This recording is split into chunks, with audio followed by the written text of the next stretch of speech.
అసలు గోంగూరకి అట్టడి దోషాలు లేవు.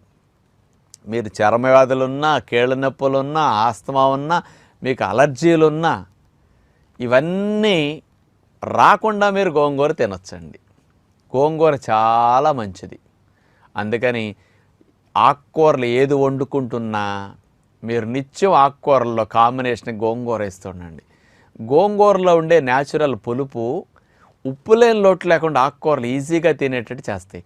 గోంగూర మీరు పాలకూర వండండి, తోటకూర వండివ్వండి, చుక్కకూర వండివ్వండి, ఇంక ఏదన్నా మెంతికూర ఇట్లా ఏది వండుతున్నా అందులో గోంగూర కొంచెం వేస్తూ ఉంటే మీకు ఆ వండినప్పుడు ఉప్పు ఎక్కువ వేయకుండా తక్కువ ఉప్పుతోనే టేస్ట్ వచ్చే మెకానిజం గోంగూర వల్ల ఉంటుందన్నమాట.